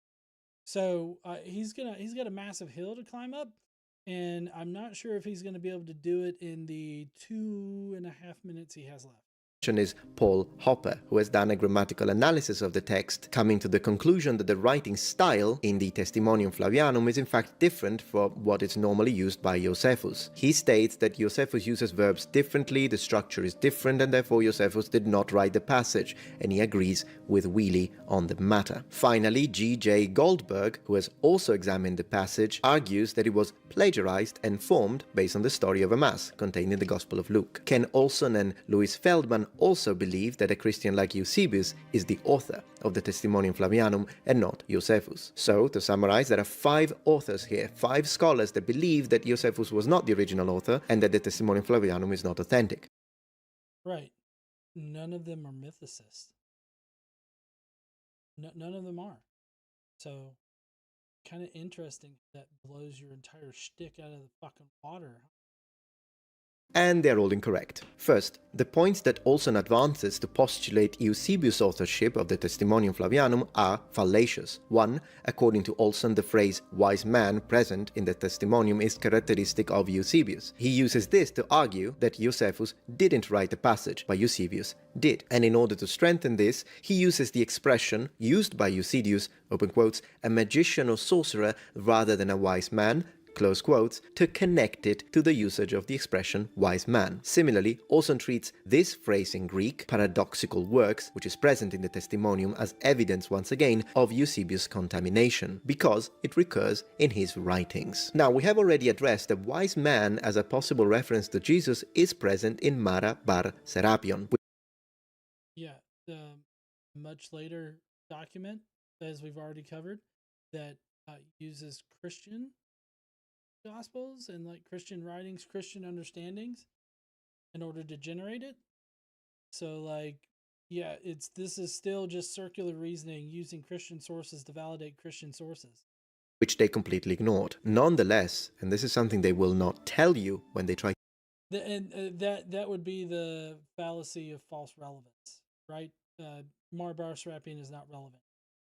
To debunk the Testimonium Flavianum, the reality is that the expression wise man was absolutely part of Josephus' vocabulary and written expression repertoire. He also uses the term wise man in Jewish Antiquities 10:237, where he speaks of the prophet Daniel. So the usage of the term wise man, wise king are absolutely coherent with Josephus' writing style and vocabulary choices, as we could see, and it cannot be used to categorically state or postulate the authorship of the Testimonium Flavianum at the hands of Eusebius. Yeah, but even if even if Josephus does use wise man or the word wise in general to describe generic people, or even specific people, it's well known that forgers that are looking to like insert material in are gonna be writing in the voice of the person that they're forging. So like if the person would have known how Josephus wrote, and so he would have used words relevant to Josephus. Like, you're not actually making your argument better or making your argument more plausible. You're actually making your argument weaker there, Metatron. To add insult to injury, the exact phrase paradoxical works is used by Josephus to indicate the miracles performed by the prophet Elijah in Jewish Antiquity 348 and 9182, thus being attested in this author well before Eusebius of Caesarea, which completely defeats the aforementioned propositions. For our Sorry. So essentially he's taking just those two words right there and totally ignoring like the 19 parallels that were found by G.J. Goldberg. He also never circled back around to Alice Wheely, which maybe he will in another section. I don't know why he would in another section refer back to Alice Wheely, because let's see, the Testimonium Crotacus Suetonius. Nope, he never circles back around to Josephus whatsoever. So like he just did not include his refutation of Alice Wheely. So basically, the only person that he refuted was Ken Olson in that, and he only refuted 2 of Ken's points without actually, doing Ken's other points. Which, let's see, in my statement about it, Ken Olson has established several parallels, both in language and content, between Eusebius's writing and the Testimonium. This coincides with the fact that the Testimonium seems to pop into existence right around Eusebius. Louis Feldman has also concluded that the Christian, like Eusebius, is most likely the author. Such phrases as wise man, worker of amazing deeds, teacher, human beings, and Christian tribe were used by Eusebius to describe Jesus and are unused by Josephus outside the Testimonium. So it's not just like one of those things. Like you could take away wise man. There's still all these other things that are being used that Josephus doesn't use out of it. So like you're really just knocking one phrase off. He used the paradoxical thing, which that's not something that I listed. So you're not affecting any of my evidence here. So yeah, you didn't handle any of the other authors. You didn't explain why they're wrong. You just say they're ultimately wrong. And then you left it at that, and you did a fucking like goddamn mic drop. I'm not dropping my phone. That's too expensive to do that. But you know, he just sort of mic drops at that point, and he's like, see, they're all incorrect. And he never explains why. So I don't understand. I don't understand why he thinks this is persuasive. I don't understand why he thinks that he's done anything to refute the critics against his sources. There's just really not a lot there to actually chew on. So what can be easily presented without substantiating information can be easily dismissed without any other kind of substantiating information to dismiss it.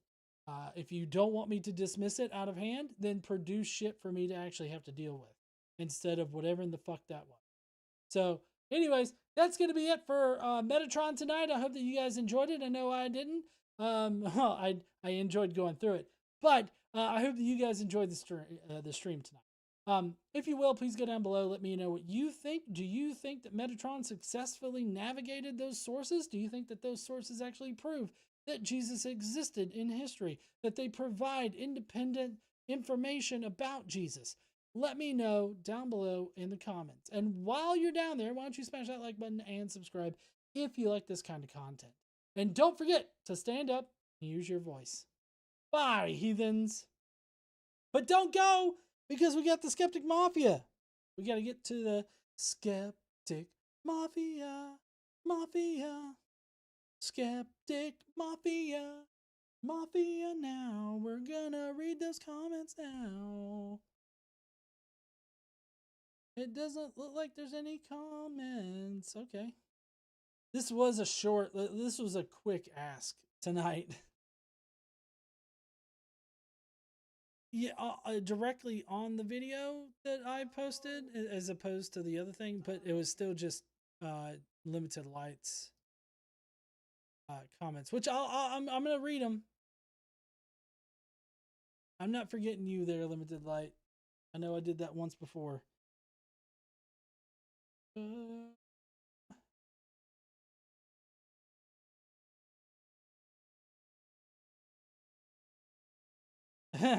Sure, we got time. It's got to be after when will we have time? I got that interview I got to do at 9. That's just 9 to 10 maybe. Okay. All right. Good with that. Alrighty. Why are all of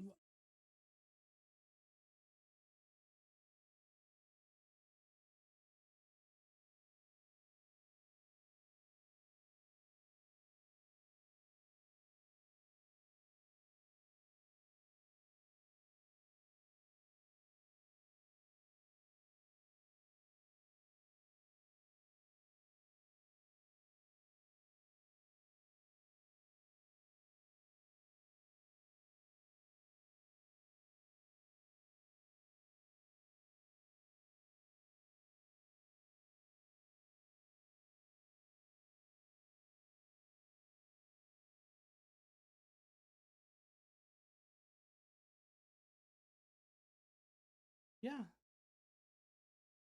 right. The ones on the screen. Oh, I'm sorry. Yeah, I'm looking at the video that I posted. It's got Limited Light who says at 8 minutes, the original core or a forgery with a later deletion when translated to Arabic for Muslims that already believed Jesus was historical but not divine.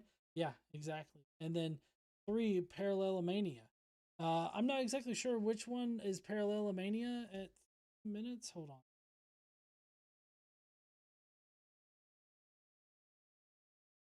For our approach to be Hold on.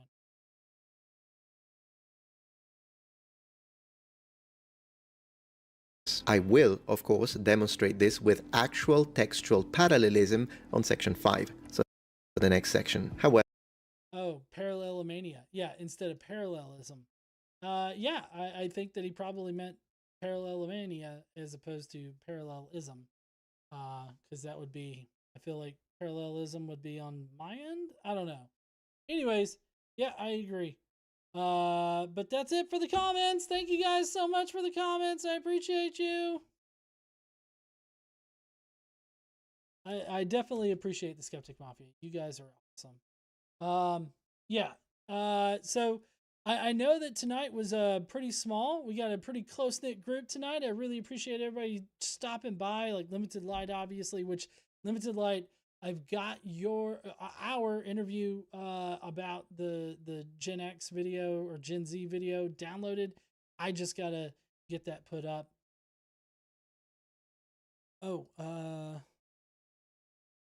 Billy through Michael Meseros, who apparently is alerting me to Paul. Let me see if I can get Paul's thing.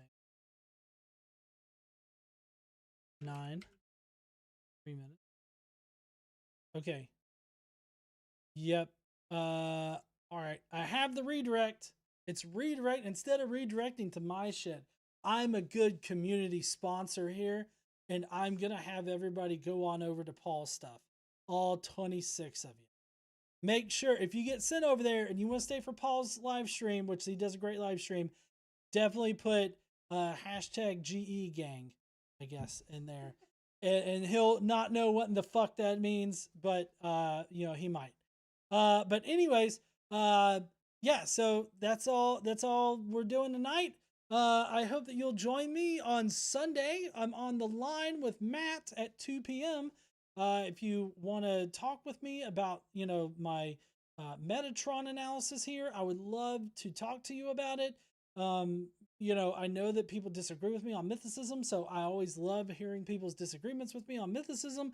And I'm really right now just trying to fill time so that, you know, Paul has a chance to start up before I send you all over there.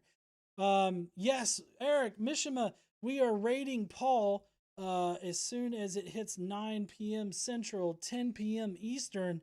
I always say that when I go onto his channel. Thank you, Philly, for trying to spread the GE gang around. But Uhan's been here. I haven't seen you in a while. Thank you so much there, Uhan. Philly 3000, you're great. Sterling Nash, thank you for being here. Slam Sotho, thanks for being here. Limited Light, Will Fox, your audio is about 25% as loud as the audio you're streaming, please fix. Thanks so much for that. Christina Blackfeather, thank you so much for that. For watching is what I mean. But anyways, y'all have a great night. Say hi to Paul for me, everybody. Really love Paul's work over there and everything that he does, especially with the live stream and stuff. So I guess I will see you heathens later. Don't forget to stand up, use your voice, and all that kind of good jazz. Don't forget to come by Sunday, The Line, 2 p.m. Central. Watch and tune in and call if you hate me. Bye, everybody. I hope you have a good night.